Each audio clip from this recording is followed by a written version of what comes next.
Maka abbaa kan ilmaa kan hafuura qulqulluu waaqa tokko amiin. Kabajamtootaaf jaalatamtoota hordoftoota chaayinaalii dhangaa lubbuu akkam jirtu. Biyya irraa kana qophiin ani qopheessee isinii dhiyeesse aadaa fi amantaan garaagarummaa maalii qaba kan jedhu irratti qophiin qopheeffadheen qabaa hangatu.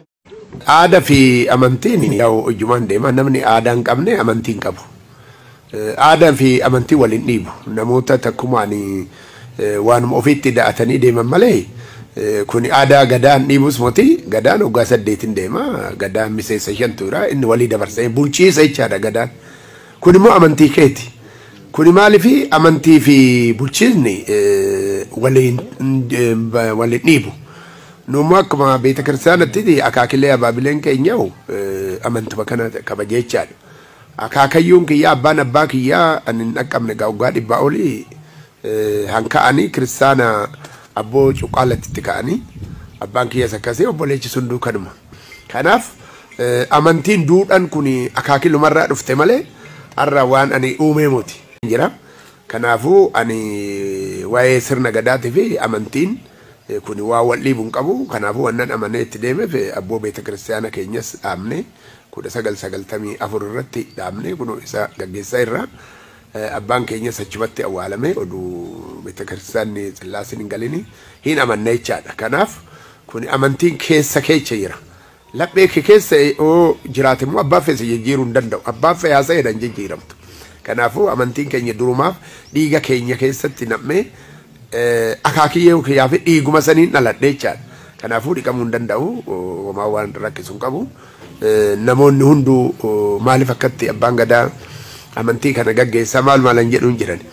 Kun immoo dogongoraan namoonni baay'eetu amane. Annan beekaanii kanuma feettu oduu kiristaanas ta'e islaamas ta'e an dhoowwu hin jiru. Amantiin amantiidha.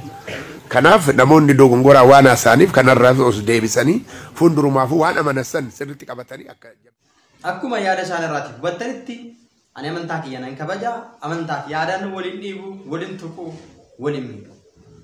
Amantaan dhimma lubbuuti. Aadaan immoo dhimma hawaasummaa, dhimma jireenyaati waan ta'eefiyyuu utoo abbaan barbaade waan barbaade dubbatee waan barbaade godhee amantaa kiyya na jijjiirsuu hin danda'u kan jedhan. Abbootiin keenya jalqabarraa kaleessarraallee jalqabanii amantaa isaanii sirnaan hordofaa turani. Kanaafuu kuni keessaa waan nama adduudha yaada jedhu kan isaan of keessaa qaban. Anis yaada kanarratti waa dabaluun barbaada. Egaa amantaa fi aadaan garaagarummaa qabaa kan jedhu irratti amantaa fi aadaan garaagarummaa ni qaba. Amantaa jechuun dhimma lubbuuti. Waaqayyo wajjiniin daandii ittiin wal argan dhalli namaa fi waaqayyoon daandiin inni ittiin wal argu keessaa inni tokko amantaadha. Amantaan immoo waan ijaan hin argine akka waan arganitti jira jedhanii lakkaa'udha. Amanuu. Amantaan daandii ittiin waaqayyo wal argani. Amantaa ofii cimsanii jabeessanii qabachuun namni kamiyyuu kan irra jiraatu yommuu ta'u, aadaa fi amantaan immoo waliin miidhu. Aadaan hawaasni tokko eenyummaan isaa kan ittiin ibsamu ibsituu saba tokkooti. Aadaa saba kanaa kana, aadaa saba kanaa kana. Aadaan bakkaa bakkatti iddoodhaa iddootti sabaa sabatti garaagarummaa ni qaba. Sabni hunduu garuu garaagarummaa kana akka miidhaginaatti ilaaluudhaan waliif kabajee waliin jiraata. Aadaan kan miidhaa qabus jira, kan faayidaa qabus jira. Fakkeenyaaf aadaan nyaataa jira, aadaan wal gargaarsaa jira, aadaan fuudhaa fi heerumaa jira, aadaan uffannaa jira. Sabni kamuu sabaaf sablammoonni kamiyyuu aadaa mataa isaanii qabu. Aadaa mataa isaanii kan akka miidhaginaatti ilaaluudhaan waliif danda'anii waliif kabajanii jiraatu. Amantaa faana waliif qabsiisan. Namoonni tokko garuu amantaa fi aadaa wal qabsiisuudhaan aadaa akka dhimma waaqeffannaatti kan ilaalan jiru. Aadaa gara waaqeffannaatti kan hirkisan jiru. Kun dogoggora guddaadha. Aadaan ibsituu eenyummaa saba tokkoo kan ibsu yommuu ta'u, waa'ee saba sanaa, maalummaa saba sanaa, haala jireenya hawaasummaa saba sanaa, sabboonummaa fi ammam sabni sun kabajamaa guddaa ta'e kan ibsu yommuu ta'u, amantaa jechuun immoo dhimma lubbuu isaa, dhimma jireenya isaa, waaqayyoo fi namni kan itti wal qunnamu eenyumtillee waan barbaade yoo godhe waaqayyo irraa addaan kan baasuu hin dandeenye dildila guddaa, riqicha guddaadha. Egaa namni kamuu haala kanaan otoo hubatee baay'ee gaarii.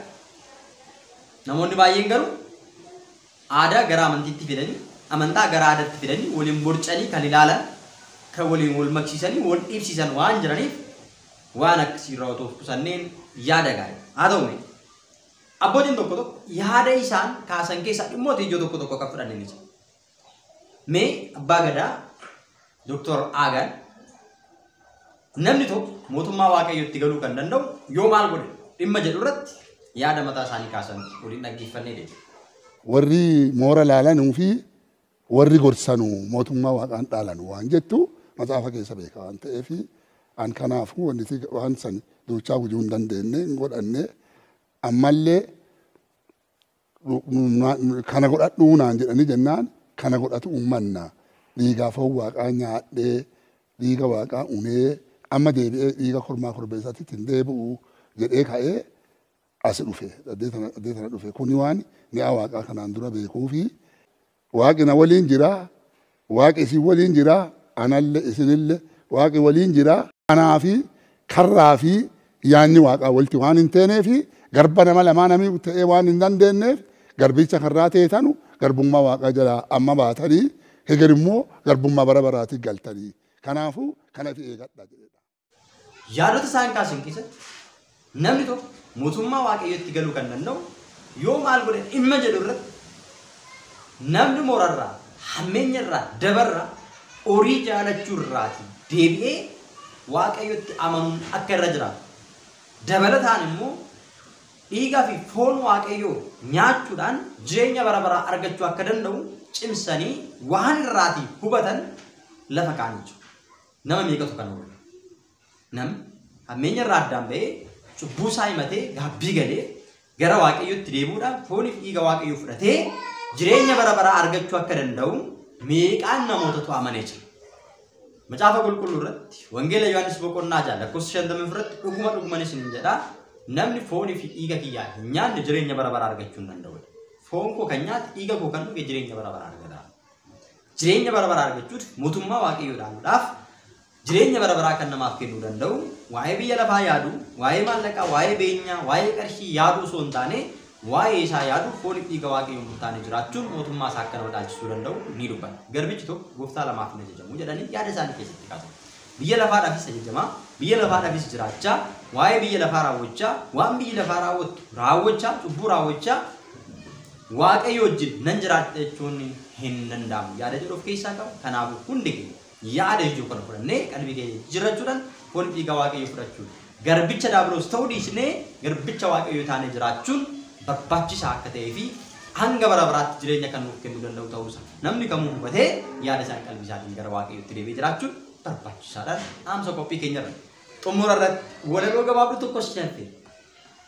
Abbaan keenya gowwee duraan sheexana gabbaare qaaliin gootichaa dhuftee na sheexani jarjare sheexanan nu sobee lafa nu mi'eesse dhugaa waaqaa dhuftee na inni nu kun amanu lakkise dheesse lakkisa nanni fayyaa feetan daftanii as gara waaqayyoo kana ceetan waaqaa to amma dhufeen beekanu ka dhiyaa barii dhufa isaa eeganu no ille waaqaan bulee markabatti isaan buree markaba godhannaa nulle gaafa goottaan kenna dhufe bigaanni goottaan dhufu gaafa biddi lafa gubu gaafa sheexanni du'u.